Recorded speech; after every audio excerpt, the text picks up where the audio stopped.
Hola, buenos días. Bueno, vamos a empezar entonces con la defensa de tesis de la licenciada Abril Saade, bajo la dirección de la doctora Césare, con el tribunal dos presenciales, perdón, uno presencial, que es Oscar Reula, y dos personas que están conectadas online, la doctora Comenco desde Canarias y la doctora Mandrini desde el IAFE en Buenos Aires. Les recuerdo el protocolo más o menos de la defensa de tesis. Abril va a presentar su exposición. Después se abre un periodo para que el tribunal haga sus preguntas, comentarios. Después se abre al resto del público para preguntas, comentarios. Y después se retira el tribunal. En este caso vamos a hacer al revés que la última vez, a deliberar, y después vienen y dan su dictamen.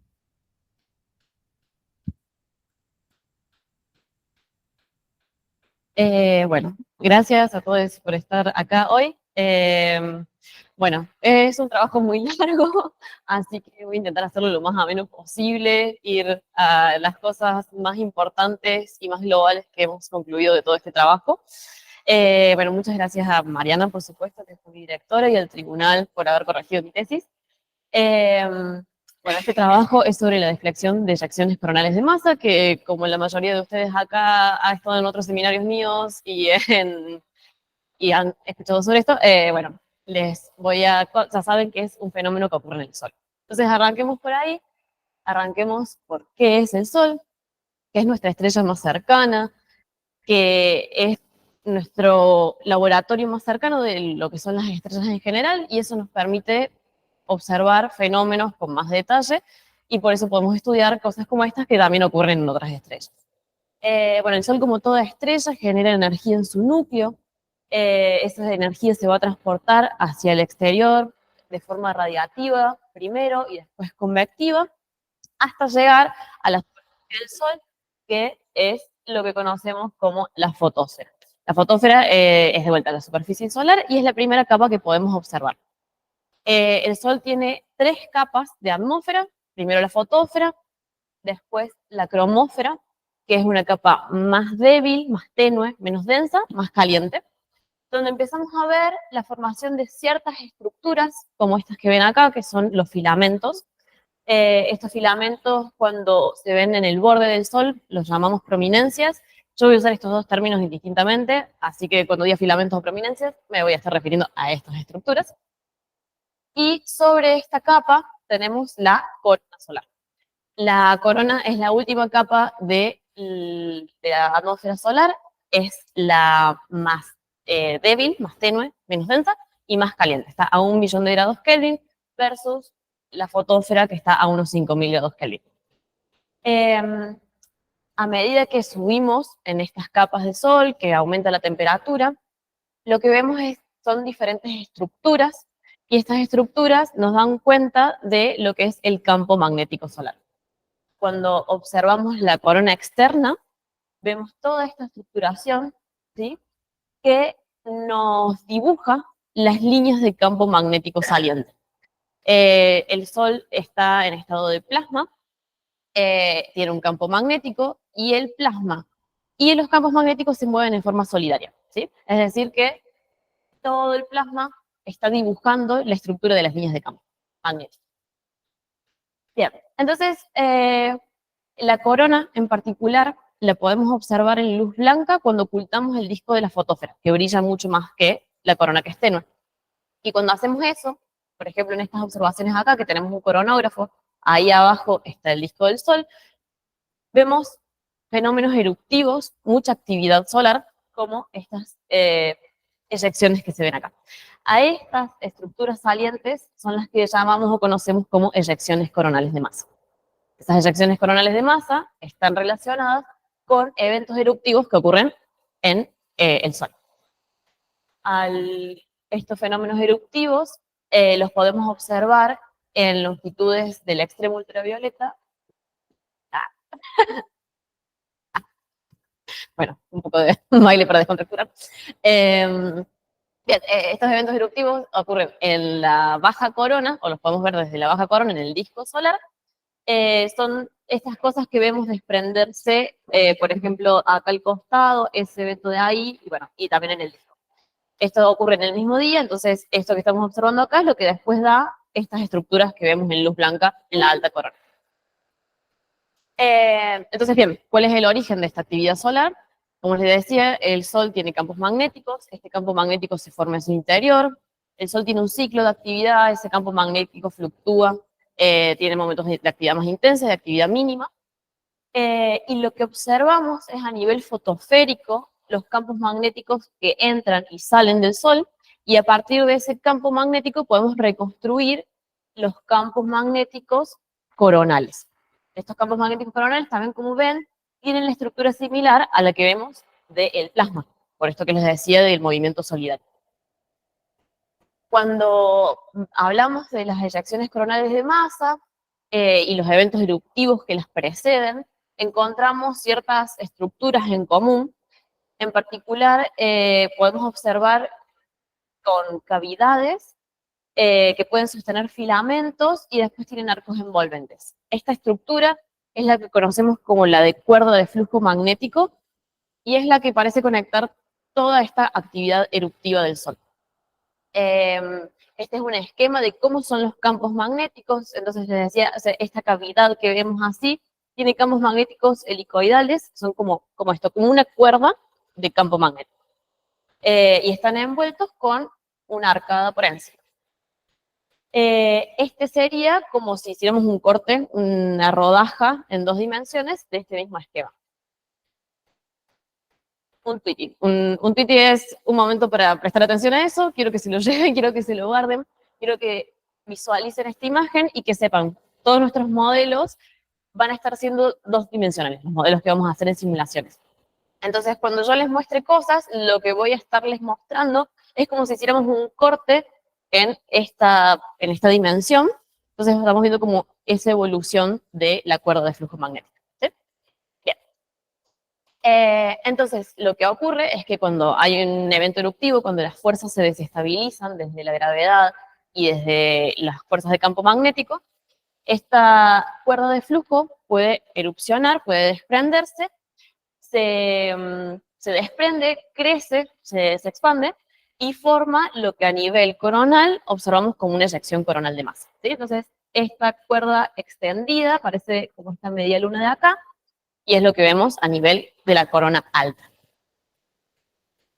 Entonces, tenemos las eyecciones coronales de masa. Cuando hablo de eyecciones coronales de masa, en general me voy a referir a esto que observamos en la alta corona, con coronógrafos, ocultando el disco del Sol, que tiene el tamaño de ese circulito blanco de ahí.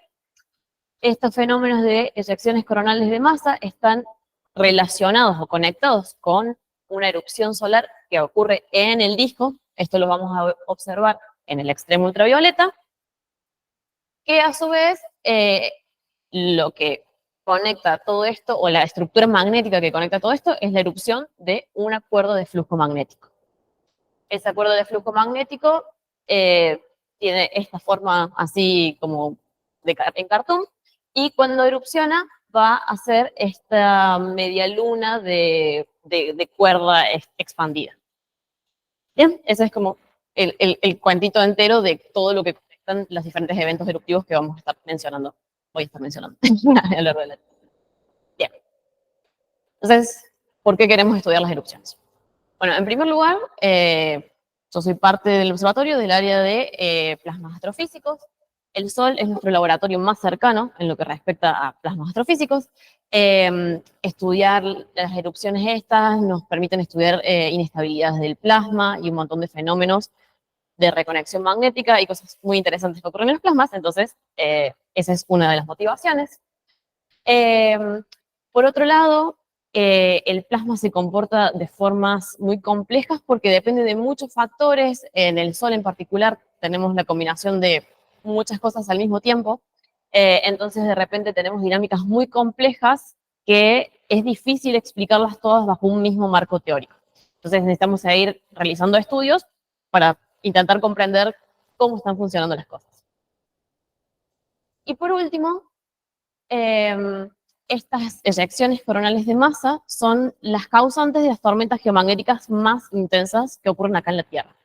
Si alguna de estas erupciones viaja en el medio interplanetario hacia la Tierra, puede ocasionar la sobrecarga eléctrica tanto a nivel superficie de la Tierra y quemar tendidos eléctricos, como dañar satélites, ¿sí? Entonces, hay toda una rama de la ciencia que se dedica al pronóstico espacial que necesita entender estos eventos eruptivos. Y cuando me refiero a entender es cuándo van a ocurrir, cómo van a ocurrir, con qué fuerza van a llegar a la Tierra, en qué dirección se van a propagar. Entonces, bueno, esa es la siguiente pregunta. ¿Qué queremos estudiar de estos fenómenos? Son muy complejos, hay muchas cosas para hacer al respecto. En esta tesis nos centramos en estudiar la dirección en la que se propagan. Resulta que estas erupciones pueden propagarse en forma no radial, es decir, deflectadas hacia cualquier lado. Y lo que necesitamos entender es cuándo y hacia dónde se van a dirigir. Para hacer esto, utilizamos dos herramientas principalmente. Por un lado, tenemos observaciones solares. Realmente, a diferencia de otros objetos astronómicos, en el Sol tenemos muchísima información. Tenemos telescopios solares. En simultáneo, en la última década, tenemos 3 telescopios que observan de manera continua el Sol, desde distintos puntos de vista. Y eso nos permite reconstruir las escenas de estos eventos eruptivos. Tenemos información de lo que es el disco solar en longitudes de onda del extremo ultravioleta, desde el continuo, incluso también en rayos X. Tenemos observaciones de la alta corona para poder observar estas eyecciones en luz blanca. Y tenemos información de los campos magnéticos de la fotosfera.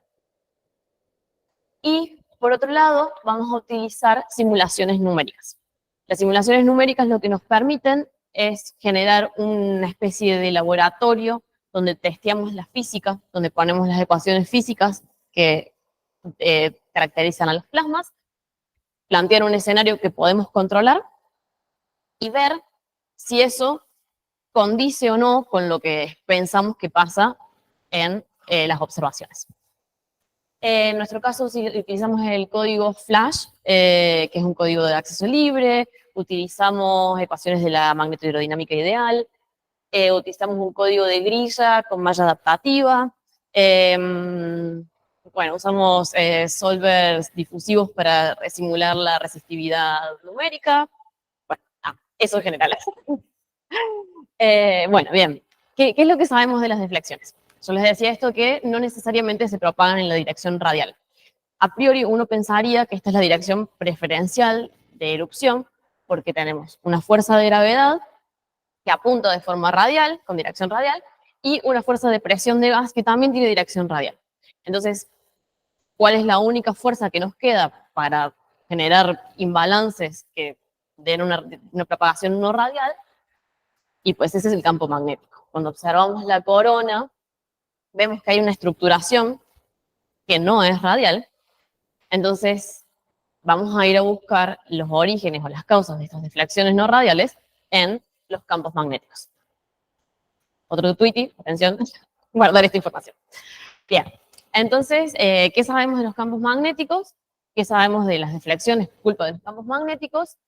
Bueno, primero que nada, hay diferentes estructuras que hemos ido nombrando a lo largo de la historia de las estructuras que hay en el Sol. Tenemos, por ejemplo, los agujeros coronales, que son estas regiones de campo magnético abierto, que se ven oscuras en el disco. Tenemos las regiones activas que se ven brillantes y que son regiones de campo magnético muy concentrado. Acá hay una cavidad, que era la que les mostraba antes, que es la que nos da cuenta de que hay una cuerda de flujo. Y esta que les señalo acá, que es una pseudoesfera. Bien, todas estas regiones han sido estudiadas en la literatura, o sea, las deflecciones han sido estudiadas y la literatura dice que estas regiones pueden afectar la evolución de las eyecciones coronales de masa. En particular, una cosa importante es que estas estructuras, como los pseudo-streamers o estas que están acá, que se llaman Helmert streamer, tienen regiones de energía magnética nula, ¿sí? Y por otro lado, estas regiones de los campos magnéticos, de los agujeros coronales, perdón, tienen campo magnético abierto. Entonces, son dos puntos importantes. Entonces, bien, sabemos que estas estructuras afectan. La pregunta es cómo, en qué medida, cómo. Entonces, bueno, en este trabajo lo que quisimos hacer fue estudiar en particular esto, cómo afecta el ambiente magnético a la deflexión de las eyecciones coronales de masa. Como ya les mostré, las estructuras son muchas, el Sol es muy complejo, estas estructuras están todas juntas ahí a la vez en el Sol, no podemos aislarlas. Entonces, bueno, nuestro trabajo se centra particularmente en 3 de estas cuestiones. Por un lado, una de las cosas que se ha investigado es el rol de la energía magnética, ¿sí? Estas estructuras van a generar lugares con energía magnética muy baja y lugares con energía magnética muy alta, toda esta estructura del Sol, ¿no? Tiene sentido pensar que la energía magnética baja funcione como una especie de pozo de potencial donde la eyección va a querer dirigirse. Entonces, este es como el primer tema que trabajamos. Intentar entender si con investigar la energía magnética nos alcanza para explicar las deflecciones. Ese sería un poco el punto. Otra de las estructuras que investigamos medio en simultáneo fue la de los agujeros coronales. Los agujeros coronales son estas regiones de campo magnético abierto que les decía. La gente dice las eyecciones coronales de masa se deflectan en contra de los agujeros coronales. Entonces, bueno, quisimos ir a testear cómo y por qué a través de las simulaciones numéricas. Entender cuál es la física detrás de este comportamiento. Y por último decidimos estudiar una estructura más, que es una de las que contiene uno de estos puntos de energía magnética nula, que son las pseudoestrellas. Bien. Entonces, vamos primero con la influencia de la energía magnética en las deflecciones. Este trabajo que les voy a mostrar ahora, yo fui colaboradora, son trabajos donde trabajó principalmente Mariana Valeceira, que es un capítulo, y bueno, toda la gente que está ahí listada, así que bueno, gracias a todos ellos. Bien, entonces bien, en este trabajo, bueno, como les decía, la motivación es la siguiente. Hay estudios observacionales que muestran que las eyecciones coronales de masa se deflectan hacia, bueno, esta que está acá, que no sé si se entiende, pero es una región de mínima energía magnética, se deflectan hacia la energía magnética, hacia las regiones de energía magnética mínima. Por esto, porque son como especies de pozos de potencial. Y además, los trabajos dicen que la trayectoria de estas eyecciones coronales de masa se alinean con la dirección del gradiente magnético. O sea, el gradiente magnético nos indica hacia dónde va la energía magnética mínima. Uy, qué fuerte me escucho ahora. Entonces, bueno, esa dirección debería ser similar a la que sigue la deflexión, la eyección. Entonces, bueno, resulta que a veces no. Hay otros trabajos que dicen esto no siempre es así, depende de la fuerza que tenga la eyección y, bueno, otros parámetros. Entonces, en el trabajo de Vale, Lea Sieira y colaboradores del 2020, se investigaron 13 eventos observacionales para aportar unos puntos más en la estadística de si realmente esto ocurre o no. Para eso, lo primero que había que hacer era seguir la trayectoria de estos eventos y para eso utilizamos, por un lado, la técnica de type pointing, que lo que hace es, ya que tenemos observaciones desde más de un punto de vista, vamos a utilizar la información de la posición 2D en la proyección de los planos de las imágenes de 2 telescopios para obtener la posición tridimensional de esa erupción, ¿sí? De la prominencia que vamos a seguir a lo largo del tiempo para ver hacia dónde se dirige. Además, las eyecciones coronales de masa ya vistas en la corona, las seguimos mediante el modelo GCS, Graduated Cylindrical Shell, que le voy a decir modelo de media luna o croissant, porque así se lo van a acordar más fácil, que básicamente dice eso. O sea, les mostraba que una eyección coronal de masa es una curva de flujo expandida que tiene forma como de media luna. Entonces, lo que se hace es fijar esa forma de media luna en las proyecciones correspondientes desde 2 puntos de vista para intentar matchar la forma que tienen estas eyecciones vistas en simultáneo. Estas son las 2 proyecciones de los mismos parámetros, de la misma media luna, desde los 2 telescopios. Si yo lo acomodo en coordenadas, en tamaño y todo, puedo hacer que tengan la misma forma que la eyección que estoy siguiendo. Entonces, esto nos da los puntos coordenada de esta erupción. También podemos seguir a la prominencia en algunos casos con type pointing, que era lo que les mostraba recién, en los coronógrafos si se ve lo suficientemente densa. Bien. Entonces, ya tenemos la información de la trayectoria que siguen los 3 eventos que se estudiaron a lo largo de su evolución. Acá tenemos un ejemplo donde, por ejemplo, este no es un caso de los que estudiamos, es de 2022. Tengo el Sol y los puntitos dan cuenta de la posición que iba teniendo esa prominencia a medida que iba evolucionando y vemos cómo se deflecta, cómo cambia su dirección de la radial. Entonces, con eso, lo que hicimos es compararlo con el ambiente magnético en el que está inmerso, ¿sí? Ese ambiente magnético tiene un gradiente de energía, tenemos regiones de mínima energía magnética, como estas que estamos oscuritas, y lo que queremos ver es si esta trayectoria se alinea o no con la dirección de decaimiento de la energía. Esta que ven acá es esta misma erupción, solo que proyectada desde arriba. Las flechitas muestran la dirección hacia donde decae la energía magnética, y lo que medimos en ese trabajo fue el ángulo entre la trayectoria y el gradiente. Bien. Lo que se encontró en este trabajo es que en las líneas negras ven los ángulos que se forman entre la dirección del gradiente y la trayectoria para las prominencias. ¿Sí? Las prominencias, que les decía, las medimos en el disco, o sea, las medimos cuando están a más baja altura, no tienen una tendencia clara de que se alineen con la dirección del gradiente mínimo. El gradiente mínimo son los 180 grados. Esto es bastante plano, entonces y como vemos en esta imagen, no hay una alineación preferencial hacia los mínimos de energía magnética. Para las eyecciones coronales de masa, ya allá en la alta corona, vemos que hay una tendencia más fuerte a que estén alineadas con el gradiente. Entonces, así como en general, a baja altura no hay necesariamente una alineación entre la dirección de la mínima energía y la trayectoria, pero a gran altura sí. O sea, las eyecciones coronales de masa al final de su camino van a dirigirse principalmente hacia los mínimos de energía magnética. Bien, esto que les digo acá. Bueno, ¿qué pasa en el medio? ¿Sí? O sea, ¿qué pasa en la baja corona? Es algo que vamos a querer investigar. O sea, ¿por qué allá abajo no funciona así? Bueno, hubo eventos atípicos donde la eyección coronal de masa no se iba hacia la mínima energía magnética allá arriba, entonces esos eventos se estudiaron de forma particular.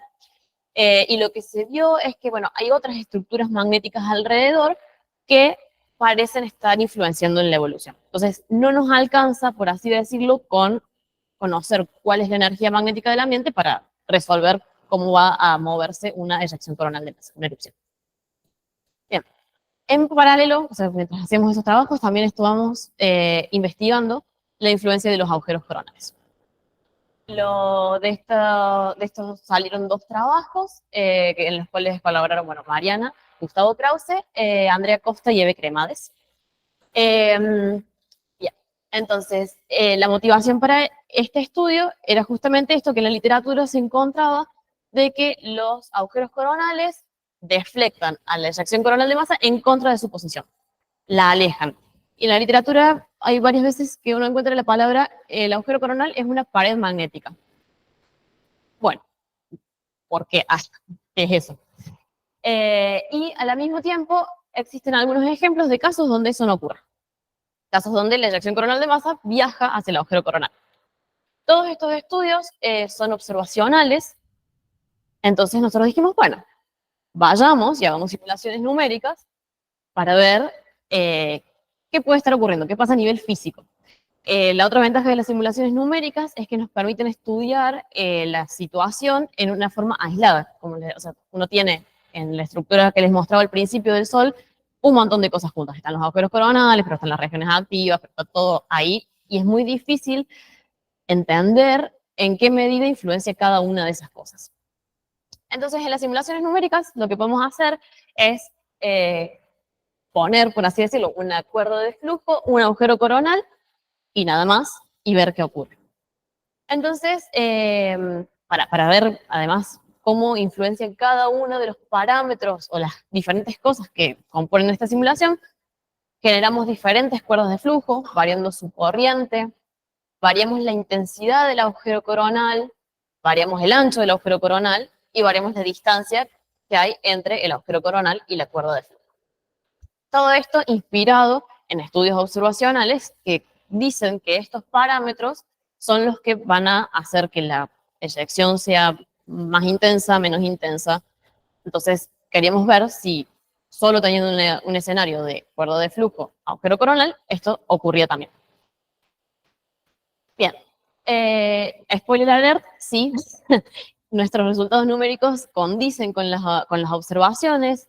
Entonces yo me voy a centrar un poco en otro de los resultados que a mí me parecen importantes y que como que conectan con todo lo otro que estuvimos encontrando alrededor en la tesis. Entonces, cuando ponemos esto, un agujero coronal con una cuerda de flujo uno al lado de la otra, hay como dos configuraciones posibles. Una donde las polaridades de campo magnético están alineadas y otras anti-alineadas. Esto implica que cuando sumo los campos magnéticos se va a formar un punto nulo de estos de energía magnética que les decía al principio, que puede estar o en la dirección opuesta al agujero coronal o entre la cuerda coronal y el agujero coronal, entre la cuerda de flujo y el agujero coronal. Coronal muchas veces es muy difícil de decir de forma correcta. Bien, entonces, primero, cuando teníamos una situación como esta, lo que veíamos es que efectivamente la cuerda de flujo magnética se eyecta en contra del agujero coronal, ¿sí? Se dirige en la dirección hacia el punto nulo y después se colima, se canaliza por las líneas del agujero coronal. En cambio, cuando vemos esta configuración, que es la antialineada, en primera instancia, a la evolución más temprana, la cuerda de flujo se dirige hacia el agujero coronal. Se dirige hacia su punto nulo magnético, que está en el medio, y después sí se deflecta en contra, alineándose con el agujero coronal. Entonces, esto nos da dos comportamientos dinámicos, dependiendo de la polaridad de lo que estamos simulando. Y entonces, la explicación física es la misma. La cuerda de flujo se dirige hacia su punto nulo, atraída por las fuerzas magnéticas que le generan, y después, por la presión magnética del agujero coronal, se colima por las líneas de campo abiertas. Esto es muy bonito, pero en general la gente observa solo esta parte. En particular, encontramos, esto, puntos nulos, los tutis son para mí también, pero entonces así ustedes también se lo llevan. ¿Qué es lo que quiero que se lleven de acá, más allá de los agujeros coronales? Y lo que hacen los agujeros coronales es, las eyecciones van hacia el punto nulo y después se canalizan por las líneas de campo del ambiente, ¿sí? Esas dos informaciones quiero que se las guarden. Bien, genial. Entonces, bueno, en particular, esto era algo que, como les decía, en la literatura hay eventos que se observan que van hacia los agujeros coronales, pero como pasa todo junto, es difícil, la gente dice, y bueno, quizás tal vez haya otra estructura que generó eso. Nadie nunca antes había dicho, es el agujero coronal el que puede atraer a la eyección coronal de masa.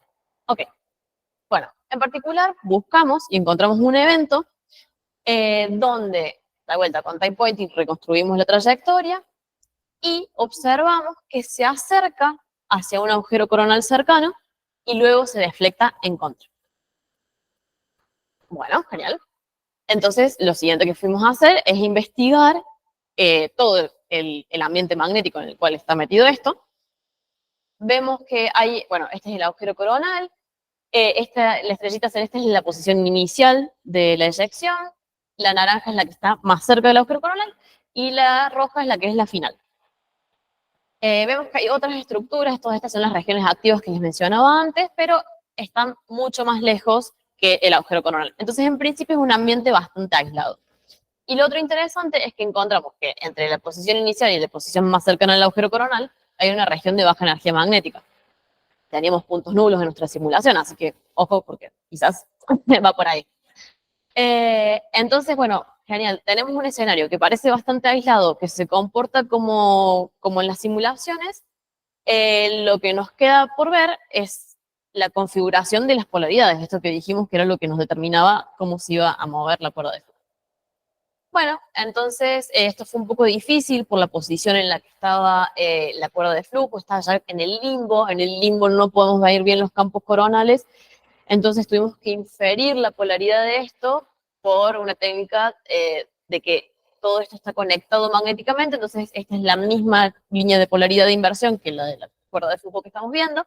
Entonces encontramos que sí, efectivamente, esta prominencia, esta cuerda de flujo, está alineada o antialineada con el agujero coronal, como en los casos que estamos simulando.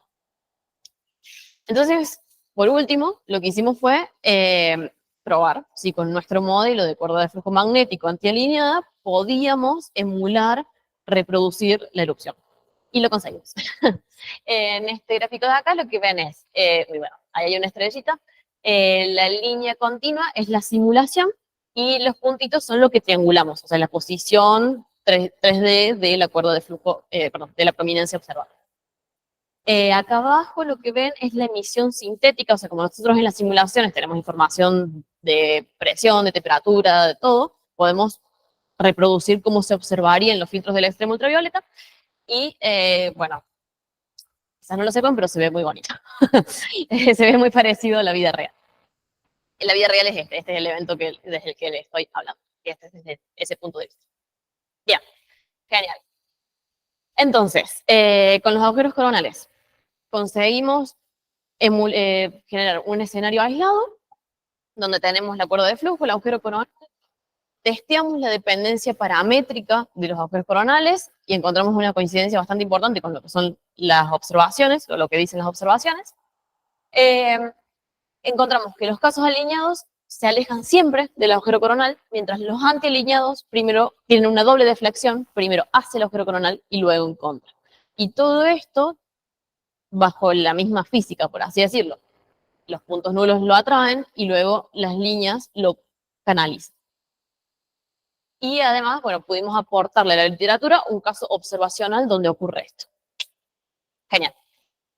Entonces, luego pasamos a otras estructuras magnéticas, como les decía, bueno, investigamos los agujeros coronales, dijimos, vamos a investigar una estructura magnética que tenga un punto nulo, que supuestamente, o en principio, son atractores de las eyecciones coronales. Ahora les voy a contar sobre dos trabajos que, bueno, realizamos con Mariana Césare, Valesieira, Gustavo Krause, Eve Cremades y Andrea Costa, y un segundo trabajo que hice con Ángelo Burlidas, Laura Balmaceda y Mariana Césare. Ese trabajo se desprendió de una estadía que yo hice en Estados Unidos el año pasado, que gracias a Laura que me llevó y pagó mi estadía allá, y a Ángelos que me recibió en el APL. Así que bueno, eso. Bien, perdón. Bien, entonces, ¿cuál es la motivación para estos estudios? Bueno, como les decía, las pseudo-streamer que tienen como, bueno, esta formita más o menos, tienen un punto nulo magnético en su cúspide, que después se conecta en una espina, y estudios observacionales han visto que estas eyecciones coronales de masa se dirigen hacia ese punto nulo magnético, hacia la espina. Entonces, bueno, o sea, hay estudios observacionales al respecto, pero no hay nada estadístico. La pregunta es, bueno, ¿esto cómo? ¿En qué medida? ¿Por qué pasa? O sea, más allá de que haya un punto nulo y que en principio los puntos nulos son atractores, bueno, ¿cómo son las dependencias para que esto ocurra? Entonces, nuevamente utilizamos las simulaciones numéricas, tenemos una pseudo-streamer que podemos simular con sus campos magnéticos, tenemos una cuerda de flujo, podemos cambiar los parámetros de ambas, y a partir de esto hicimos un set muy, muy grande de simulaciones que podemos resumir en este gráfico. Básicamente lo que hicimos fue cambiar el tamaño de la pseudo-streamer, poniendo el punto nulo en diferentes alturas, cambiamos el ancho de la pseudo-streamer haciéndola más ancha o más finita, y la posición relativa de dónde está la cuerda de flujo en el lóbulo de la pseudoestrella. Con esto obtuvimos tres tipos de comportamiento dinámico. Por un lado, cuando la pseudo-streamer se encuentra cuando la cuerda de flujo se encuentre como encerrada por los lóbulos del pseudo-streamer, hablamos de casos internos. Y dentro de estos casos internos encontramos, por un lado, los que se eyectan y por otro lado, los que no se eyectan. Todos los casos que se eyectan se comportan de la misma manera.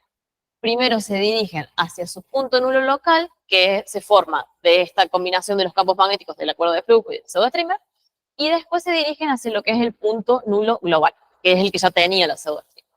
Y ascienden en la dirección de la espina, que es la que está arriba del punto nulo.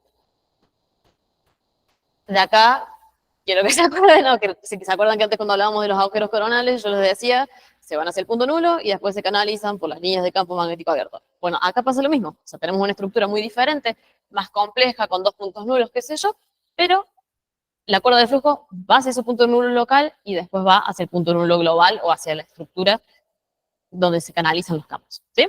Entonces, dos estructuras diferentes, pero la dinámica o el mecanismo físico de fondo está siendo el mismo.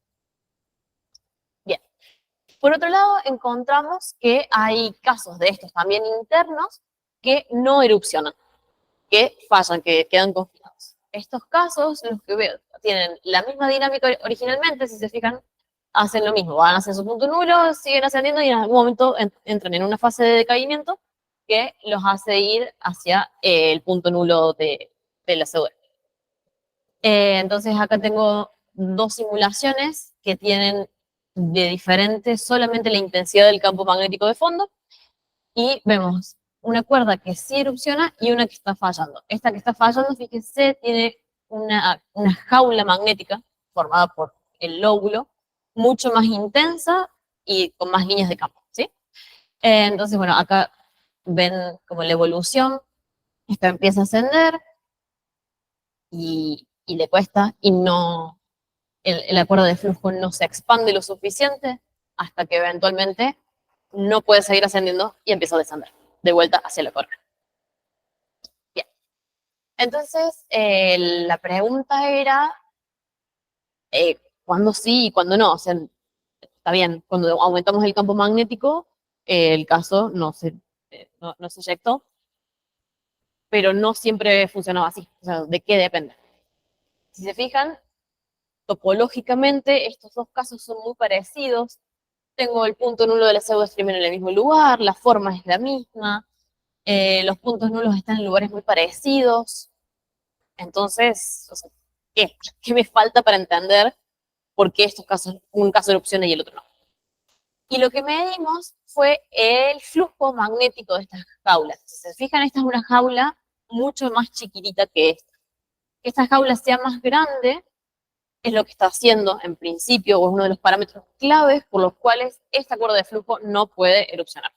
Estos son unos ejemplos, hubo muchos más casos que probamos y esto se respeta, se continúa.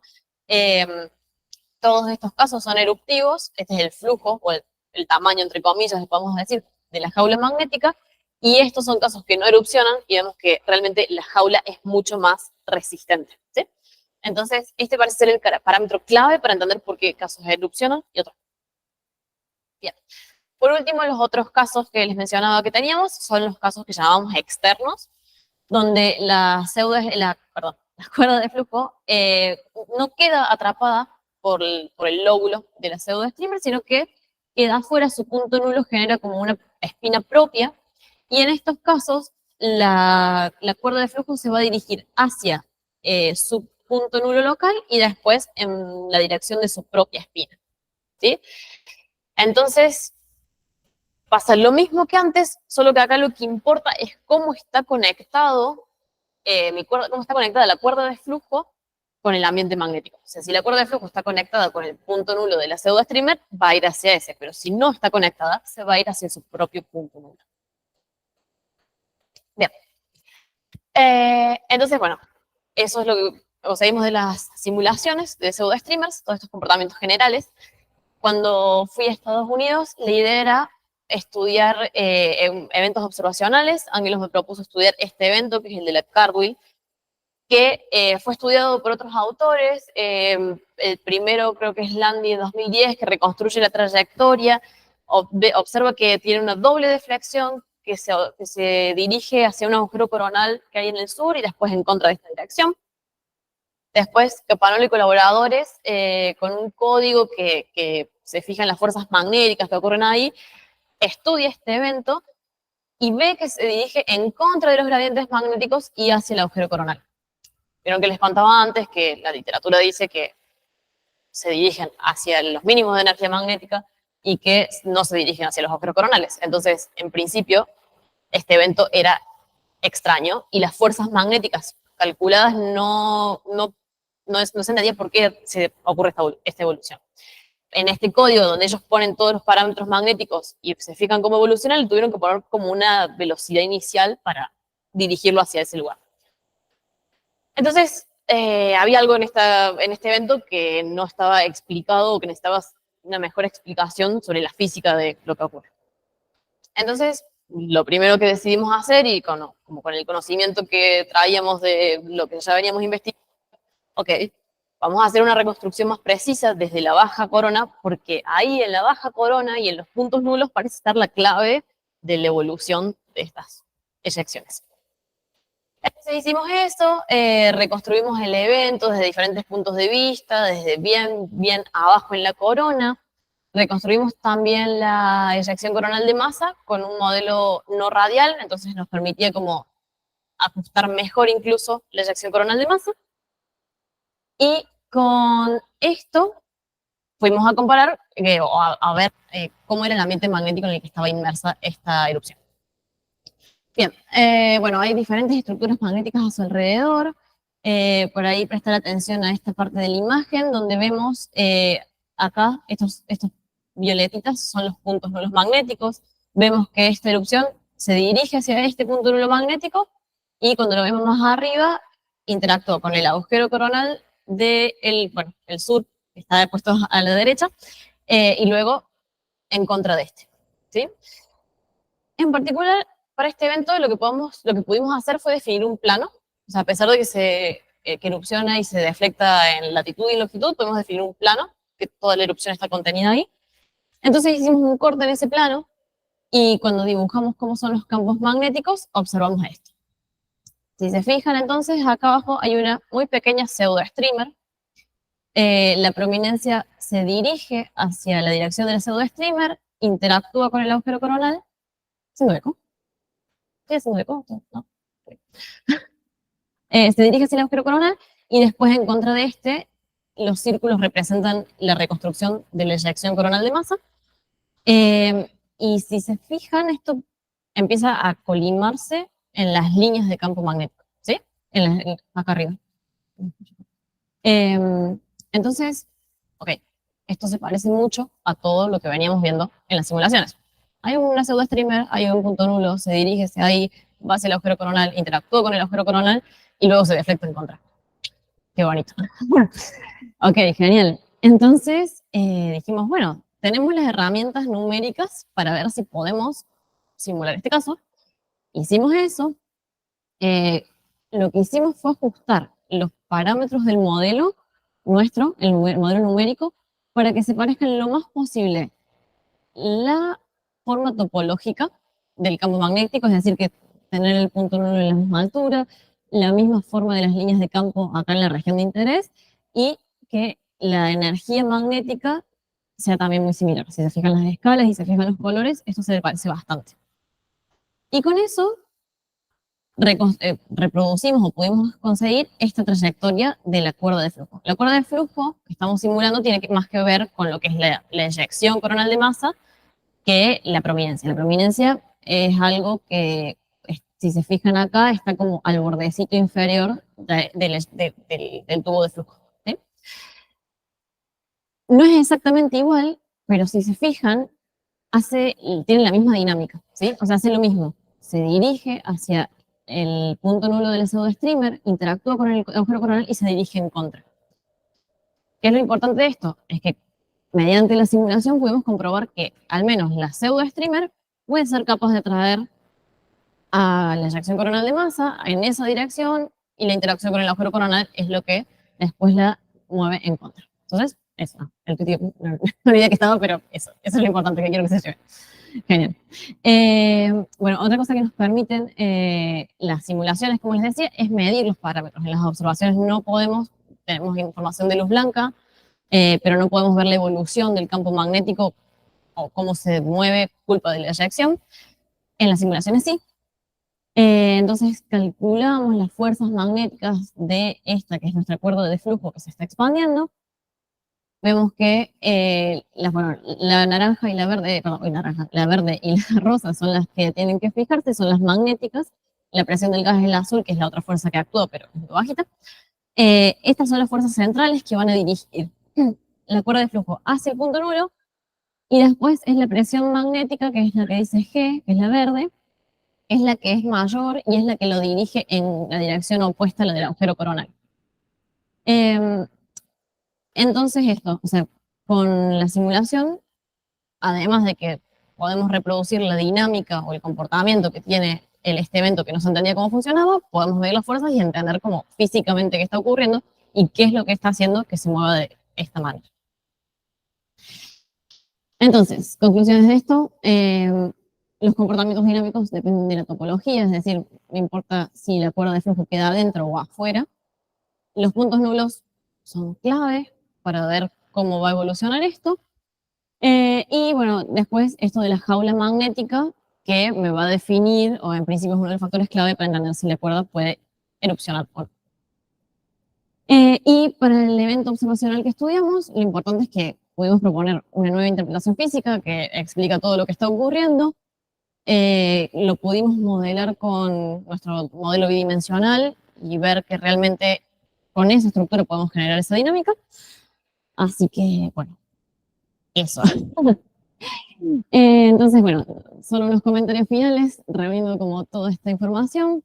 Por un lado, algunos resultados, o sea, creo resaltar como los resultados más novedosos que conseguimos a lo largo de todo este trabajo.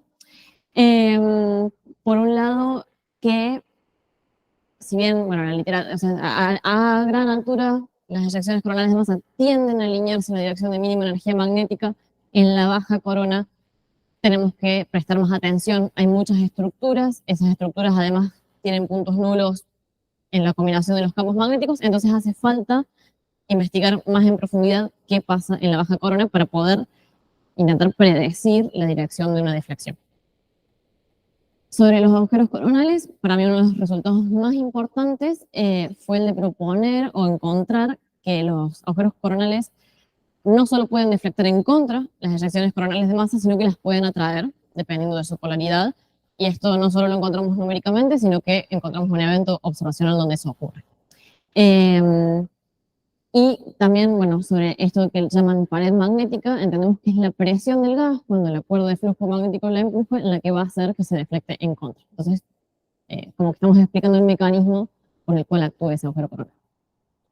Y por último, para mí lo más importante que encontramos con el evento observacional que estudiamos, más allá de poder reproducir la observación, es que pudimos entender de alguna manera cuáles eran los parámetros clave, cuáles eran las cosas que teníamos que conseguir en la simulación o que teníamos que prestar atención en la simulación para reproducir el evento, ¿sí? O sea, hay algo ahí que estamos entendiendo bien en alguna medida. Por supuesto, una simulación es algo mucho más simple, estamos evitando un montón de física, también un montón de otras estructuras que dando vuelta ahí en la corona, como les decía, pero hay cosas clave que estamos entendiendo y eso está bueno para poder mejorar las predicciones, por ejemplo, para el pronóstico espacial.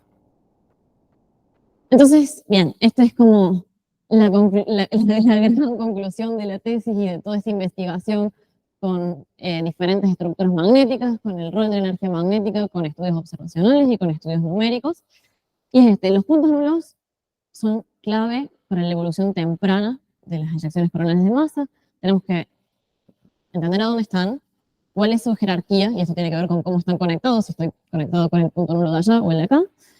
Y bueno, la topología. Entonces, bueno, creemos que con estas cosas podemos mejorar nuestros estudios.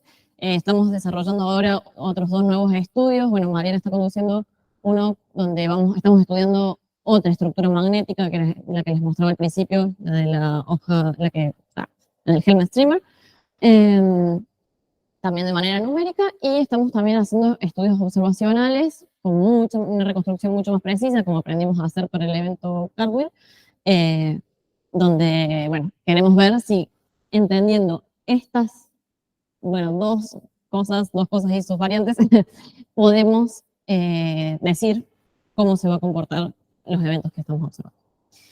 Así que bueno, eso es todo. Muchas gracias por su atención.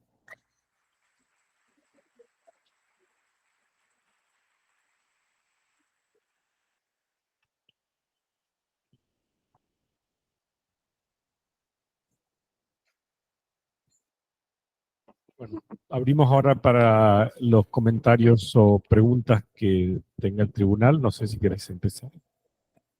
Bueno, entonces empezaríamos por la parte online. Entonces,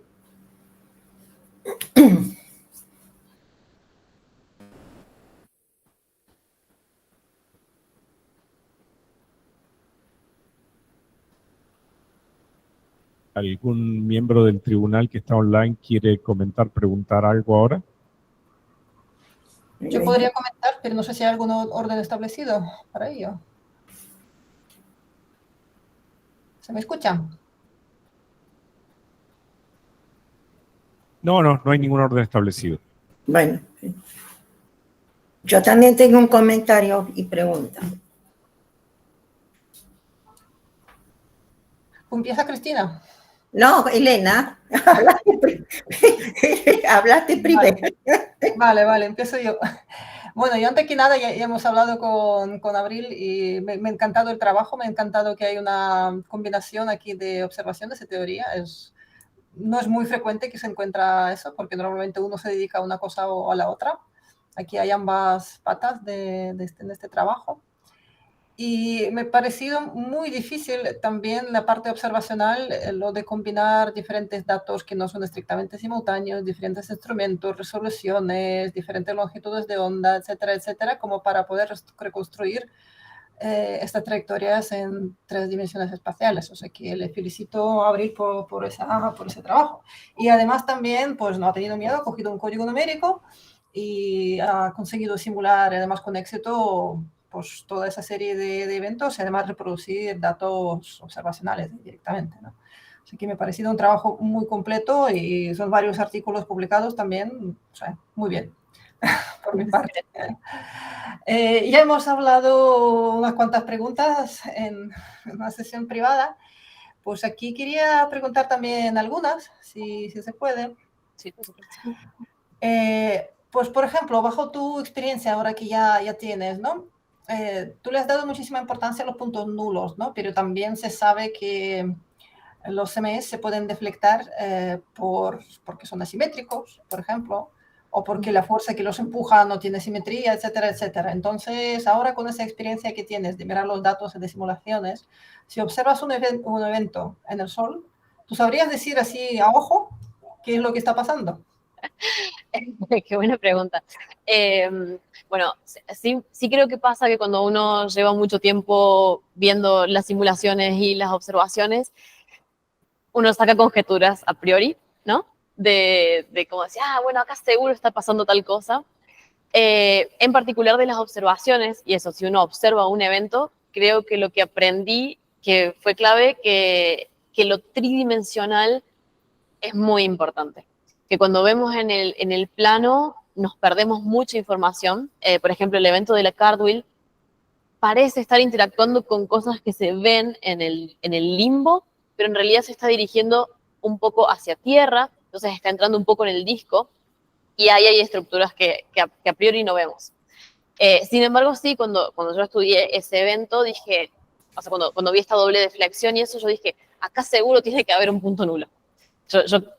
Yo esa parte sí, es como, acá tiene que haber un punto nulo que haga esto. Entonces, creo que esa intuición sí, creo que las imágenes bidimensionales son muy engañosas, entonces ahí creo que todavía es muy importante primero pasar por la reconstrucción 3D. Y bueno, sí, el ambiente magnético es una de las patas, pero sí, la cuerda de flujo puede tener sus propias asimetrías. Entonces, bueno, ahí también la tridimensionalidad es donde empieza a importar. Sin embargo, yo creo que las asimetrías de la cuerda pueden quizás verse en el ambiente magnético. Quizás esto, si una parte de la cuerda tiene una jaula más fuerte, haga que se vaya hacia un lado o hacia otro. Y después otra de las cosas importantes que, bueno, que no hemos encargado en este trabajo y que quizás es más fácil a nivel observacional darse cuenta si sucede, es la interacción con otras erupciones. Si ocurren estas erupciones simpatéticas o simultáneas, entonces esas dos cuerdas de flujo pueden interactuar entre sí y entonces la desviación puede darse por eso. Vale. Vale. Y si me permites otra pregunta también, porque hace reconstrucciones, claro, o sea, necesitas saber la topología del campo magnético y para ello estás tirando de magnetogramas, ¿no? Vectoriales. Pero claro, hay muchos de los eventos que estáis tratando, la mayoría, se observan en el limbo. Ahí las magnetogramas y la precisión de magnetogramas está cayendo, ¿no? En principio, o sea, que donde más precisos son el centro de disco y luego cuando vas al borde, ahí la señal magnética es bastante flojilla, ¿no?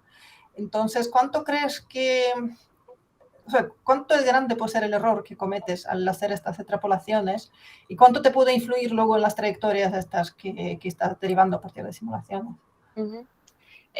Bien, creo que cuando estamos en una situación que no es ideal a nivel de información del campo magnético, se pueden perder informaciones de esto de los puntos nulos y eso. Sí. En particular, el evento que estudiamos sobre los agujeros coronales ocurre un poco antes que de los nuevos campos magnéticos, o sea, está en el limbo este. Entonces, la información es la más vieja de todas. Sin embargo, el agujero coronal se sigue observando una vez que el Sol rota, entonces ese agujero coronal está ahí, está bueno saber que al menos eso está. El evento de la Cartwheel es sobre el limbo oeste del Sol, entonces el campo magnético, si bien ya está un poco viejo, por así decirlo, pero acababa de ser observado. Entonces, como por así decirlo, a ese campo magnético todavía le tengo un poco de fe, o creo que puede ser un poco más preciso todavía. Estas estructuras, estamos viendo más bien las estructuras globales, entonces esas estructuras tienen una permanencia más alta. Sí, para los eventos nuevos que estamos analizando, estamos eligiendo eventos que ocurran en el disco del Sol para poder tener información bien precisa del campo magnético y sobre todo porque queremos testear esto, la importancia de los puntos nulos y si podemos reconstruir bien la trayectoria o entender bien la trayectoria a partir de esa información. Entonces, estos nuevos eventos sí son elegidos específicamente en el disco. Vale. ¿Y se puede hacer una ingeniería inversa? ¿Se puede, digamos, a partir de la trayectoria, decir algo sobre la fuerza del campo magnético y colocación de puntos nulos? Qué buena pregunta. Bueno, o sea, quizás así a grosso modo, cuando yo vi la trayectoria de la Cartwheel, dije, acá tiene que haber un punto nulo. Pero más allá de eso, bueno, un poco la idea también es testear con estos nuevos eventos cómo decae el campo magnético en los diferentes eventos, o sea, el gradiente radial de la energía magnética para entender cuánto influye eso en la desviación final, en la cantidad de la deflexión. Eso es algo que también se hizo en el trabajo de Sierra 2020. Y no sé hasta qué nivel, porque digo, la prominencia pasa por un lugar muy específico, pero bueno, quizás sí nos permite entender un poco más de cómo es el ambiente magnético. No sé si lo utilizaría como en ingeniería inversa, pero bueno, quizás sí nos puede dar una ayuda. Vale. Bueno, pues por mi parte, muchas gracias. Yo no tengo más preguntas por ahora. Gracias, Elena. Gracias por todo. Yo veo que Ángelos tiene levantada la mano desde hace un montón. ¿Puedo preguntar después de Ángelos? Primero son las preguntas y comentarios está bien, porque lo vi con la mano levantada desde hace mucho, entonces. Bueno, lo mío es, bueno, yo le hice varias preguntas a Abril sobre las simulaciones, porque acostumbrada a hacer otras simulaciones, no terminaba de comprender el alcance de estas simulaciones 2.5D, o sea, yo trabajé con algunas simulaciones 2.5D hace muchísimos años para calentamiento de la corona y después con 3D. Entonces, listo. Esas me las contestó todos. Ahora, yo tengo una pregunta porque sinceramente me intriga y quisiera saber, en el paper de Valeria, en los magnetogramas donde vos me mostrás que están basados en un PFSS especial, particular, ¿qué significa la hora que está escrita sobre el magnetograma? O sea, yo uso PFSS, pero ¿qué es el horario? ¿Qué es esa hora tan exacta? ¿Es el magnetograma que usás a partir del cual evolucionás el campo para después construir? Porque un PFSS es una rotación, ¿está bien? No es un día, una hora. Sí. ¿Está claro? Entonces yo leí el paper de Valeria, leí tu tesis y bueno, esa pregunta me quedó. O sea, no te la hice, me olvidé y ¿qué es eso? O sea, ¿por qué esa hora? ¿Qué significa ese horario? Me llegó la pregunta a través de la Ceci también. Claro, yo le hice la pregunta. Bueno, yo trabajo con Ceci hace los modelos PFSS que usamos, pero bueno, estoy acostumbrada a otro, y entonces la hora me llamó la atención. ¿Qué es esa hora? Claro, la hora es la hora del último magnetograma que actualiza el PFSS. Cuando uno usa la rutina PFSS sample de ITL, ¿Sí? Nosotros siempre lo hicimos así, poniendo la hora específica y la hora más cercana al momento de la erupción. O sea, es la hora más cercana al momento de la erupción y la hora del último magnetograma. Sí, del HMI que levanta el sinóptico, digamos, con el que actualiza el sinóptico. Sí. Sería bueno escribirlo o en un paper o en la tesis, porque en el paper de Valeria está claro, y para quienes usamos PFSS de manera estándar y rutinaria, sinceramente es sorprendente. Bien, o sea, ver algo que dice 2.050011 de agosto del 2011. O sea, es tan específico porque es la hora de la captura de HMI. Sería bueno poner que esa es la hora de la captura del HMI. O sea, sería a un lego que lee esto y que está acostumbrado de otra manera, y sabiendo que un PFSS vos necesitas una rotación solar, o sea que lo que vos estás viendo ahí ya pasó. Claro. Ya pasó, eso ya pasó. Por más que vos hayas, entonces, ¿por qué es ahora? O sea, eso pasó, ya fue, es viejo, ¿está bien?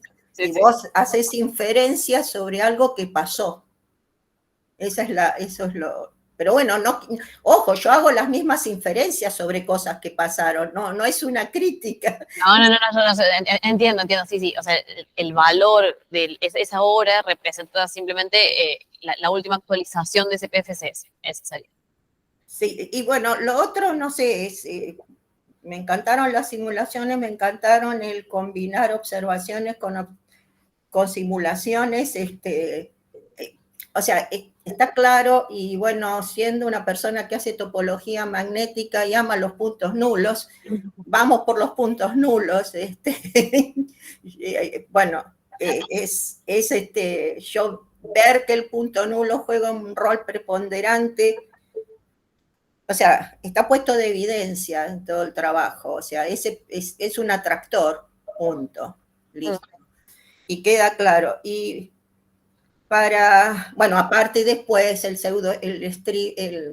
agujero coronal te frena la evolución, en el streamer tenés más de un punto nulo, las deflexiones que observás están más o menos guiadas por eso, y que tengan éxito o no depende de la estructura que tenés por encima, o sea, todo eso bien.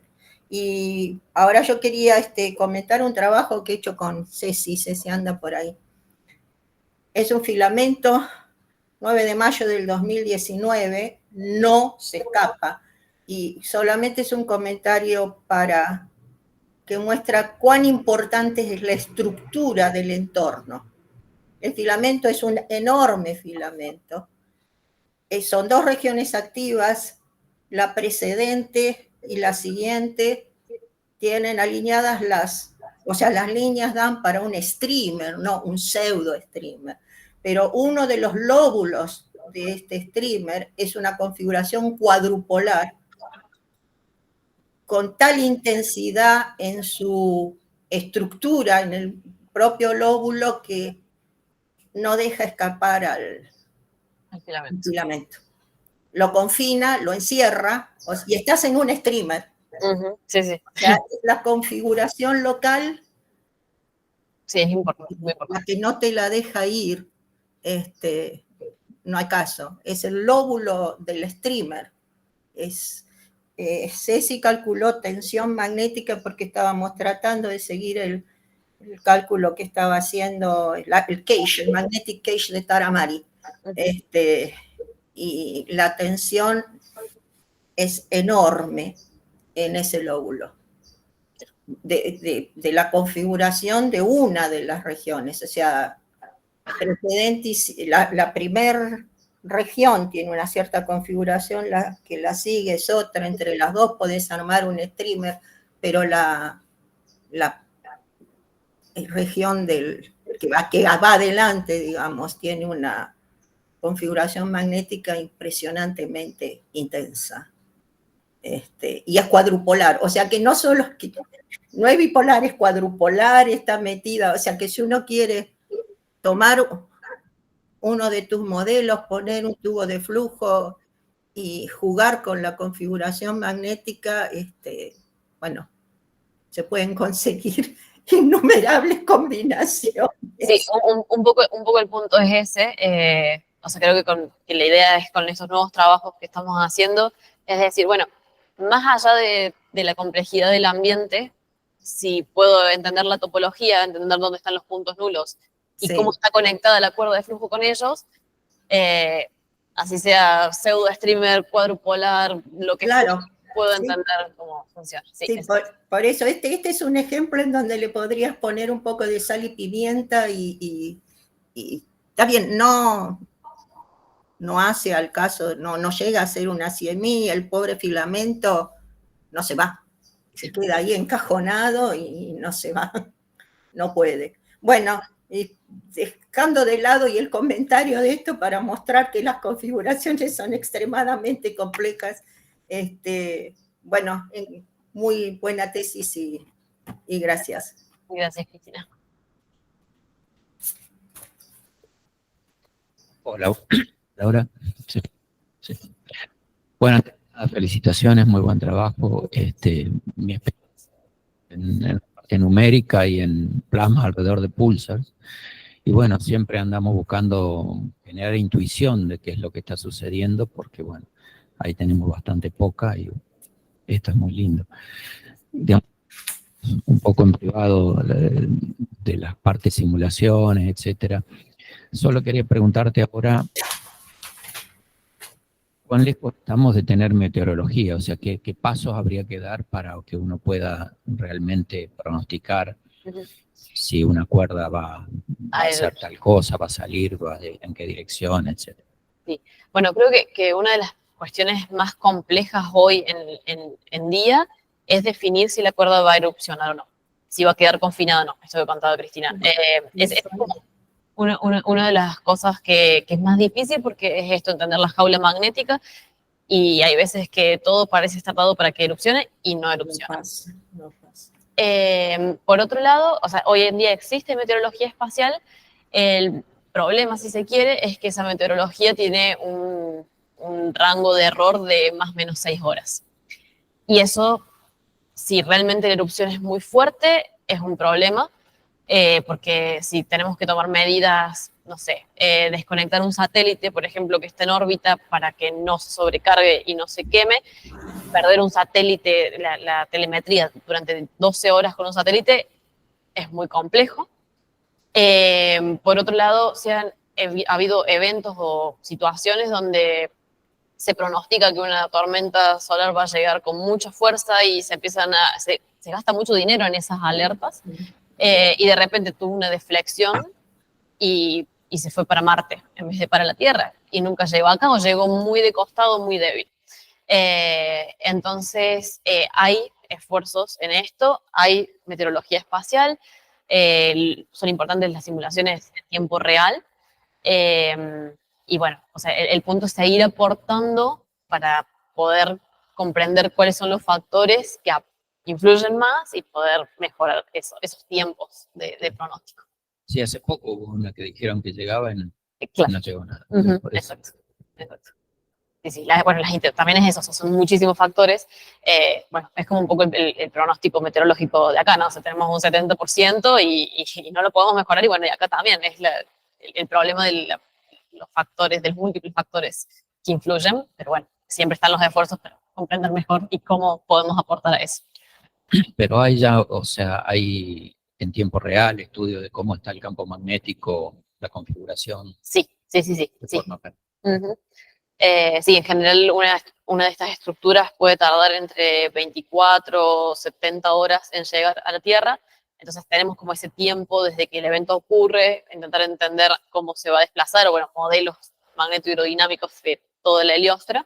Pero bueno, todavía falta aportar cosas para evitar las falsas alarmas, por ejemplo, con esto de las deflexiones, y bueno, mejorar los tiempos de cálculo de llegada. Gracias. Bueno, ahora sí abrimos el espacio para preguntas, comentarios del público.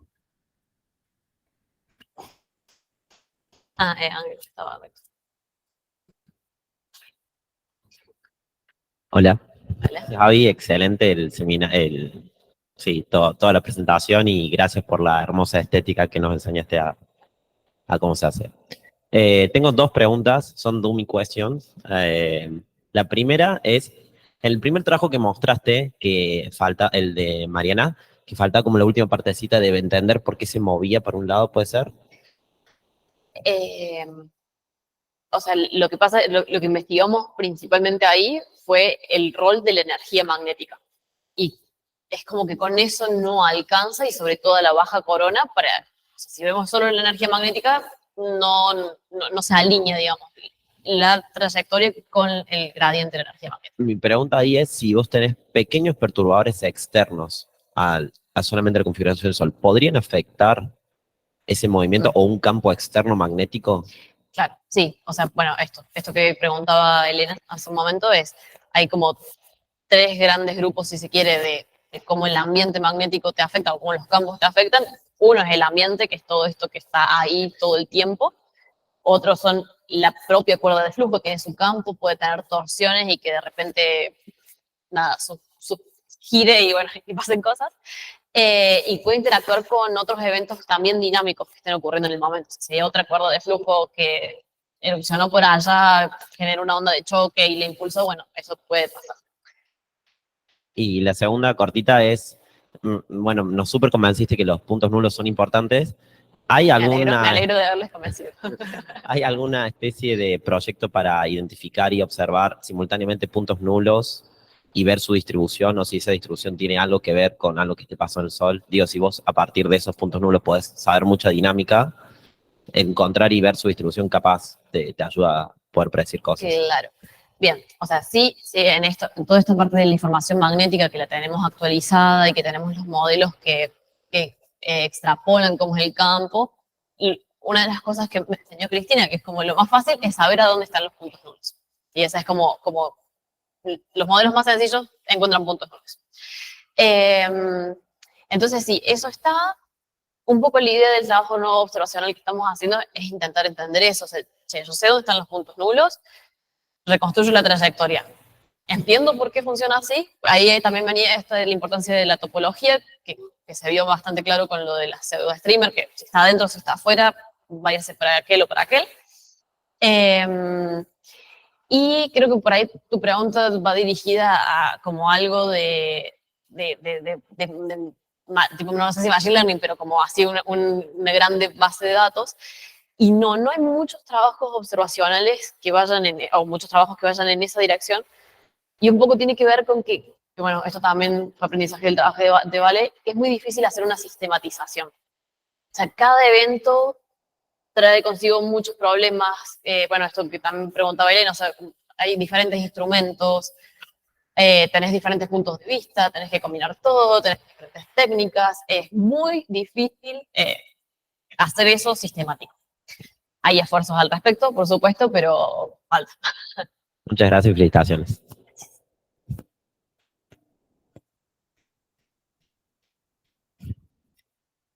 Abril, ¿la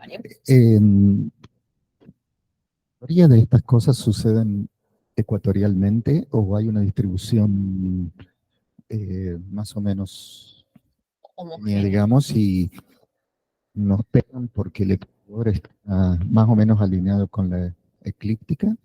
Claro, el Ecuador solar sí está alineado con la eclíptica. La dependencia de dónde ocurren estos eventos tiene que ver bastante con el momento del ciclo solar en el que estemos. Cuando la actividad es máxima, los campos magnéticos son muy complejos. Hay muchas estructuras hacia diferentes lugares y medio que puede ocurrir en cualquier lado. Cuando estamos en mínima energía magnética, todo esto es como mucho más prolijo, o sea, tengo los agujeros coronales hacia arriba, hacia abajo y después todo como más ordenado. Entonces ahí sí como que hay una tendencia quizás hacia dónde ocurren los eventos. Y otra, puede ser, la frontera, digamos, ¿no es cierto? Es, no sé, acción espacial acá o, no sé, ¿se puede soñar esto? ¿Se puede qué? ¿Se puede soñar en hacerlo esto en otras estrellas en algún momento? Sí, o sea, bueno, sí, claramente la resolución que tenemos acá es fantástica. Hay estudios de eyecciones coronales de masa en otras estrellas que principalmente se ven por decaimiento de brillo. O sea, como se hacen los tránsitos de planetas, se ven decaimientos de brillo y se lo relaciona eso con estas estructuras que se desprenden.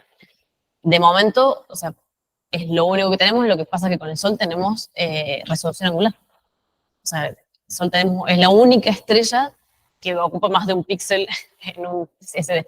Entonces, con la resolución que tenemos hoy, podemos identificar decaimientos de brillo que nos dan cuenta de que otras estrellas tienen eyecciones, pero ya. Gracias.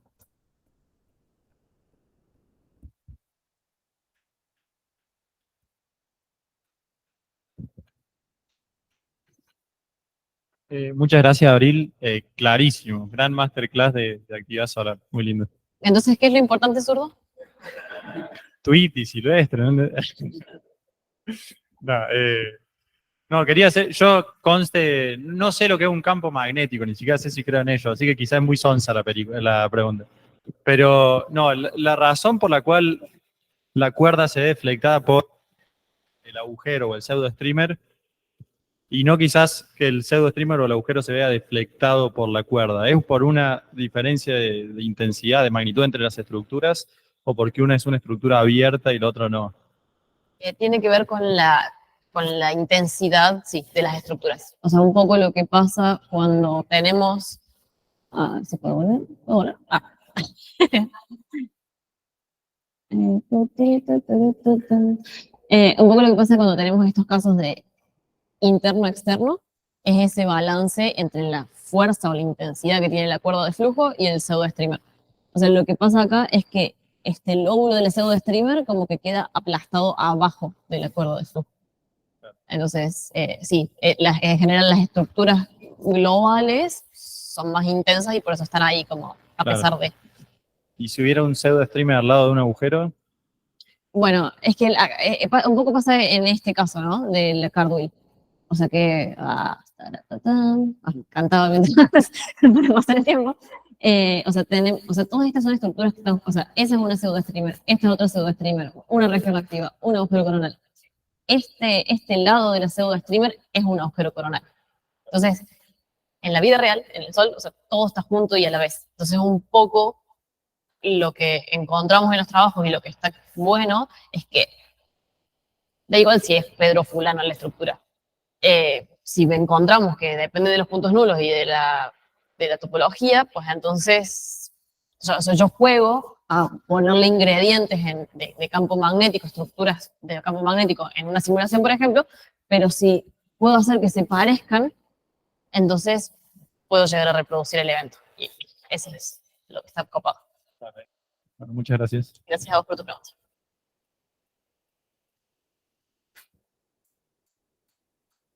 Tenemos una pregunta.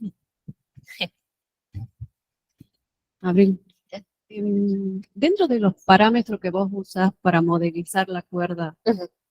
¿hay algo que esté faltando que a vos te parezca, no sé, pienso por ejemplo en la densidad de esta cuerda, la masa que está ahí dentro, Ujú. que puede ser importante bueno, o algún otro parámetro, ¿no? Que no están explorando y Claro. que para predecir mejor les va a ser. Claro, bueno, o sea, por un lado, cuando arranqué la tesis de licenciatura, una de las cosas que hice fue variar los parámetros de la cuerda de flujo en sí, solita. Entonces, es como su altura, su intensidad de campo, su densidad, temperatura, qué sé yo. Entonces, ahí generamos una primera noción de cómo cada parámetro puede llegar a influenciar en la evolución. Entonces, por ejemplo, sí, quizás en esta que les muestro acá, quizás ajustando más los parámetros de la cuerda de flujo podríamos hacer que se parezca más la evolución. Un poco la idea era conseguir que se repitiera la dinámica, o sea, el movimiento general, esto va para allá, esto va para acá, y no reproducir exactamente el evento. El otro punto es que estamos haciendo todavía una simulación 2.5. O sea, si yo quisiera agregarle complejidad en algún punto o testear algo más, es la tridimensionalidad. Porque acá yo estoy entendiendo este corte de acá, que esto es lo suficientemente simétrico para que no me importen las patas. Pero bueno, en algún punto las patas me empiezan a importar, esto tiene todo un retorcimiento que quizás también afecte en la evolución. Entonces, como que sí, un poco el siguiente paso es ver qué pasa cuando pasamos al 3D. Ese es como el siguiente parámetro de importancia. Y en aprovechando esa figurita, el cuadradito gris es la caja en la que está contenida tu simulación, ¿verdad? Sí, el cuadradito gris es el plano de la fotósfera, o sea, el plano de la superficie del Sol. Ay, no, perdón. El Ese verde. gris. El verde. El transversal, Sí, digamos. sí, Ok. exacto. Ese es el plano que corta. Tenés, digamos, las condiciones de contorno están. Exacto. Ujú. Yo lo veo así, desde la ignorancia, ¿no? Uno lo ve chico en comparación a las estructuras que estás resolviendo adentro, ¿no? Ujú. O sea, ¿tiene algún implicante? Claro. Porque Claro, no, sí, este plano es más grande, este es más esquemático. Siempre ponemos los bordes de forma tal que no molesten en la evolución. O sea, las condiciones de borde que tenemos igual están bastante bien, por así decirlo, porque si la cuerda de flujo llega a ese borde, se va. Pero siempre las ponemos lo suficientemente lejos como para que no molesten. Lo que pasa más afuera de esa caja es que ya no tengo nada que quiera ver. O sea, en esto de que estamos viendo un ambiente aislado, lo que pasa acá, que es como estas líneas que están más acostadas quizás, y ya no me están reproduciendo lo que quizás observo. Entonces, veo la evolución en ese pequeño plano, por así decirlo, pero siempre sí, testeamos condiciones de estabilidad y testeamos que el borde no moleste. O sea, puedo hacer la caja más grande, más chica y funciona igual. Una preguntita ahí. ¿La tridimensionalidad está muy lejos en el horizonte? ¿Hay que replantear los códigos o es un problema computacional? Bueno, hasta hace un tiempo era un problema computacional a nivel memoria y a nivel tiempo de cómputo. No podíamos hacerlo. Desde que está Serafín, sí. Y empezamos a hacer esfuerzos en ese sentido. O sea, yo empecé a principios del año pasado a trabajar en expandir esto a un 3D. Que bueno, que ahí empiezan, o sea, hay otras coordenadas, entonces mantener los equilibrios de la corriente, y bueno, hay como cuestiones ahí de cómo pasar eso a un código de grilla, pero empecé a hacer esos esfuerzos, bueno, después me fui a Estados Unidos, después volví y acá estoy recibiéndome, así que quedó en pendiente el 3D, pero bueno, sí para mi postdoc voy a trabajar con códigos tridimensionales que ya están implementando en donde voy a trabajar, así que bueno, ahí voy a sacarme el gusto un poco de trabajar y ver qué pasa en 3D. Tenemos una pregunta online. Cristina. Estás muteada. Estás muteada, Cristina. Sí. No, lo mío es un comentario creo que a Ernesto, sobre los puntos nulos. No sé, Ernesto, si vos fuiste el que preguntó. El problema es que los puntos nulos, hechos en estudios desde el 2002, de Schreiber y Teitel, y siguiendo estudios del 2015, está Claire Parnell, y no me acuerdo quién más, el número de puntos nulos decrece casi exponencialmente con la altura sobre la fotósfera. Es decir, obviamente, si te vas al network y que te quedas debajo, tenés muchísimos puntos nulos, pero a medida que vas subiendo, el número de puntos nulos decrece exponencialmente. Entonces, a veces vos lo querés al punto nulo, te parece lo que está ahí, o uno se imagina por la estructura, por la configuración global del campo, y cuando intentás hacer el cálculo sobre PFSS, te cuesta calcularlo, pero si ves una configuración cuadrupolar, y por lo general cuando tenés una configuración cuadrupolar a la altura de la, digamos, de la estructura más externa, es probable que tengas un punto nulo, pero hay montones de cálculos que dicen que decrece su número exponencialmente con la altura. Eso es solo un comentario sobre puntos nulos. ¿Está bien? Gracias, Cristina. Hay una pregunta que hizo alguien online porque Ajá. se tenía que ir. No sé si querés leerla. Bueno. De todas formas, pues nos puede ser interesante ver. Ángulos.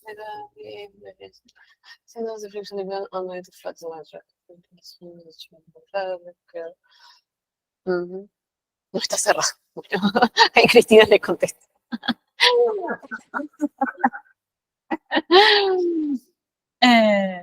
Bueno, sí, bueno, Ángela no está, pero yo les cuento que nosotros, en particular para el caso de los agujeros coronales, probamos con diferentes cuerdas, bueno, que les mostraba, cambiamos los parámetros de la cuerda magnética de flujo y veíamos que si bien la deflexión, sí, a mayor intensidad de la cuerda magnética de flujo es menor y eso, los parámetros del agujero coronal la afectan de igual manera. O sea, entonces, testeamos esa comparación, la probamos también.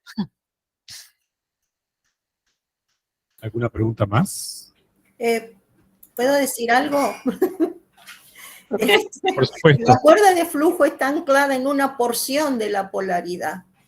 O sea, no abarca toda la polaridad.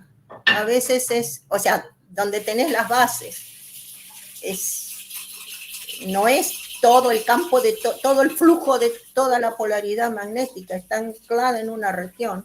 Entonces, a veces es más la configuración global la que te domina sobre cuán intenso puede ser el campo en la cuerda del flujo. Es o sea, comentario, ¿está bien? Lo charlamos con Ángelos después, que se marchó. Ahora se pueden quedar, el tribunal se va a retirar para hacer el dictamen, es decir, dar las especificaciones.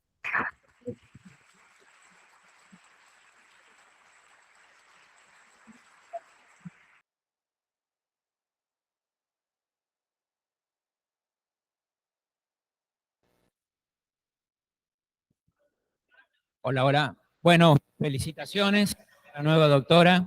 Ya pueden abrir el entonces.